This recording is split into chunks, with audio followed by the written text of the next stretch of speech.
हर इंसान कुछ ना कुछ चाहता है, कोई धन, कोई सम्मान, कोई प्रेम। लेकिन इन सब से परे एक ऐसी चीज है जिसकी तलाश हर किसी को रहती है, और वह है मन की शांति। ये कोई साधारण लक्ष्य नहीं है, क्योंकि यह दिखाई नहीं देती, मापी नहीं जा सकती, न ही किसी चीज से खरीदी जा सकती है। यह एक ऐसा अनुभव है जिसे केवल भीतर से ही पाया जा सकता है। मन की शांति वह मौन है जहां विचार थम जाते हैं, जहां भय, क्रोध, ईर्ष्या और असुरक्षा पिघलने लगती है। आज फिलोवाणी में हम जानेंगे ऐसे 13 गूढ़ सूत्र जिनके माध्यम से यह शांति प्राप्त की जा सकती है। ये सूत्र केवल भारत की आर्य परंपरा से नहीं, बल्कि बुद्ध के ध्यान, गीता के ज्ञान और ताओ की सहजता से भी जन्मे हैं। पहला सूत्र है, जीवन को जैसा है वैसा स्वीकार करना। अधिकांश अशांति तब जन्म लेती है जब हम इस क्षण को नकारते हैं। हम किसी और समय में, किसी और परिस्थिति में, किसी और जीवन में होना चाहते हैं, लेकिन जीवन यही है, जो है वही है। जब अर्जुन युद्ध भूमि में अपने कर्तव्य से पीछे हटने लगे तो कृष्ण ने उन्हें यही सिखाया कि परिस्थिति से भागना शांति नहीं देता, बल्कि स्थिति को स्वीकार कर उसमें कर्म करना ही वास्तविक योग है। हम सोचते हैं कि बाहर की स्थिति बदलने से शांति मिलेगी, लेकिन वह केवल तभी आती है जब हम भीतर से कह सकें, मैं जो हूं, जहां हूं, जैसा हूं, वह ठीक है। दूसरा सूत्र है, मौन को अपने जीवन का हिस्सा बनाना। मौन केवल बोलने से विराम नहीं है, वह भीतर के विचारों के शोर से मुक्त होने का नाम है। बुद्ध ने मौन को परम वाणी कहा। जब हम दिन भर के शोर शराबे, बातचीत, प्रतिक्रियाओं और मीडिया की आवाजों से थक जाते हैं, तब हमारा मन भीड़ से भर जाता है। उस भीड़ में शांति कैसे टिकेगी? जब हम हर दिन कुछ पल ऐसे निकालते हैं जहां कोई आवाज नहीं, कोई प्रतिक्रिया नहीं, केवल मौन है, तब धीरे धीरे भीतर की हलचल थमती है। मौन में मन की परतें खुलती हैं और वहीं भीतर का संगीत बजता है। तीसरा सूत्र है, पूरी तरह वर्तमान में जीना। मन या तो अतीत में जाकर पछताता है या भविष्य में जाकर डरता है, लेकिन शांति तो केवल इस क्षण में संभव है। बुद्ध ने अपने अनुयायियों को सिखाया, चलते समय केवल चलो, खाते समय केवल खाओ। मतलब हर क्रिया में पूर्ण उपस्थिति। जब हम वर्तमान में होते हैं तब हम जीवन को महसूस करते हैं और उस अनुभव में एक सहज शांति उतरती है। ध्यान का मूल यही है, वर्तमान में टिकना। शांति कोई गंतव्य नहीं, बल्कि यही क्षण है जिसमें वह निवास करती है। चौथा सूत्र है, अपनी इच्छाओं को पहचानना और सीमित करना। हमारी इच्छाएं ही हमारे मन की अशांति का प्रमुख कारण है। गीता में स्पष्ट कहा गया है, काम, क्रोध और लोभ यही नरक के द्वार हैं। जब कोई इच्छा पूरी नहीं होती तो क्रोध आता है, और जब पूरी हो जाए तो भी संतोष नहीं आता, क्योंकि अगली इच्छा पहले से तैयार खड़ी होती है। ताओ की शिक्षाएं सिखाती हैं कि कम चाहो, कम बोलो, कम हस्तक्षेप करो और तुम अधिक पाओगे।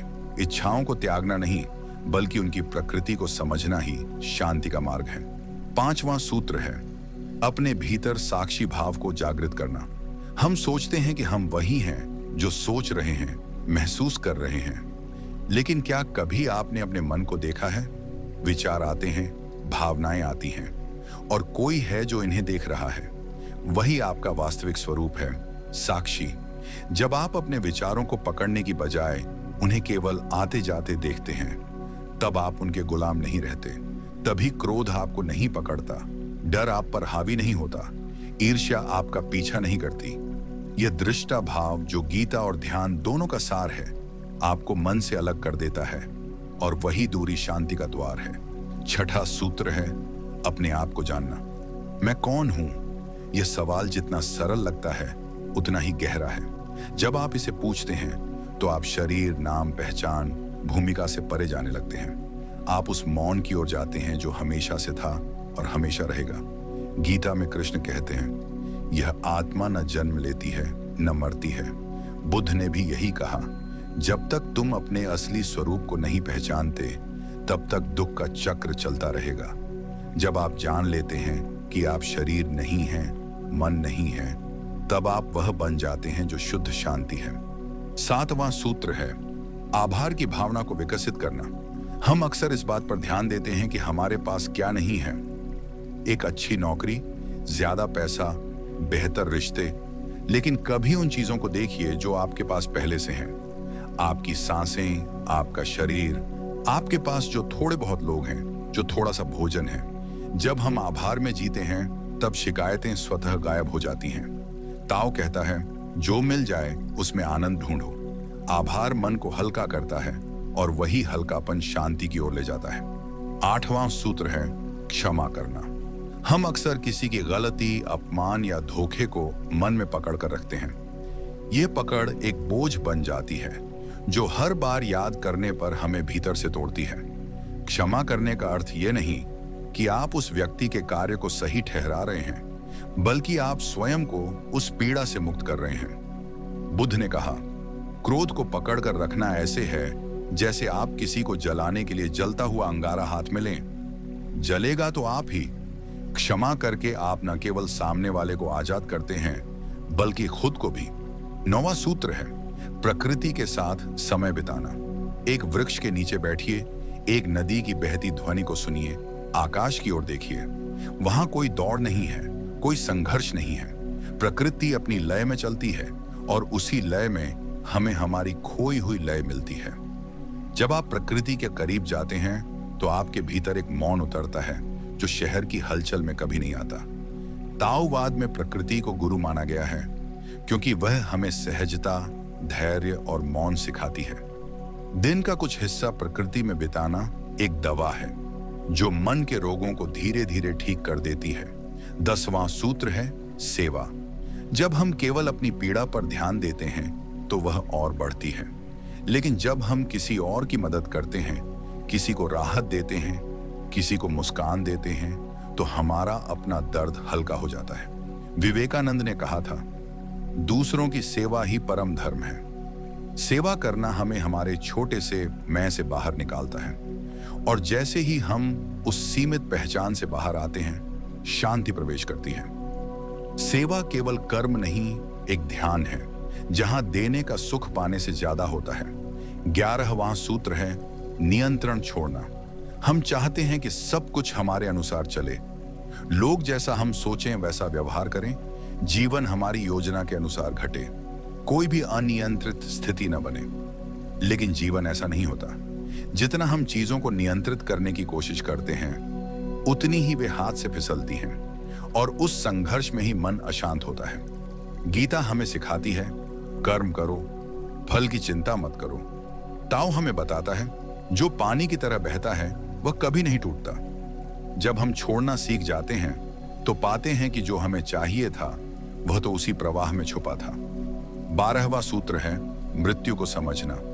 यह सुनते ही मन डर जाता है, लेकिन यह समझना बहुत आवश्यक है कि जब तक हम मृत्यु को नकारते रहेंगे तब तक जीवन अधूरा रहेगा। बुद्ध ने मृत्यु के ध्यान को साधना का अनिवार्य हिस्सा बनाया। जब हम यह जान लेते हैं कि सब कुछ नश्वर है तो हमारी पकड़ ढीली पड़ती है। हम रिश्तों को पकड़कर नहीं रखते, चीजों से चिपकते नहीं, और हर क्षण को पूरी तरह जीते हैं। इस क्षण को जीना ही शांति है, और मृत्यु की समझ उस क्षण को मूल्य देती है। 13वां और अंतिम सूत्र है ध्यान। ध्यान कोई क्रिया नहीं, एक स्थिति है। जब आप बैठते हैं बिना किसी लक्ष्य के, केवल श्वास पर ध्यान केंद्रित करते हैं, तो धीरे धीरे मन शांत होने लगता है। विचार आते हैं, चले जाते हैं, और आप केवल साक्षी रहते हैं। यही ध्यान है। गीता में श्री कृष्ण कहते हैं, ध्यान में स्थित योगी सभी से श्रेष्ठ है। बुद्ध ने विपश्यना सिखाई, जहां शरीर और मन को केवल देखा जाता है। ध्यान केवल शांत बैठना नहीं, बल्कि भीतर उतरना है, और भीतर ही वह शांति है जिसकी तलाश आप बाहर कर रहे थे। तो मित्रों, शांति कोई वस्तु नहीं जिसे कहीं से लाया जाए, वह तो हमेशा आपके भीतर थी। इन 13 सूत्रों ने केवल उस द्वार को खोला है जिसे आपने लंबे समय से बंद कर रखा था। आज, अभी, इस क्षण, यदि आप केवल एक सूत्र भी अपना लें तो मन की हलचल रुक सकती है। अगर यह यात्रा आपके भीतर कुछ हिला गई हो तो फेलो वाणी को सब्सक्राइब कीजिए, क्योंकि यहां हम हर दिन मिलते हैं, शब्दों से मौन की ओर और मौन से आत्मा की ओर।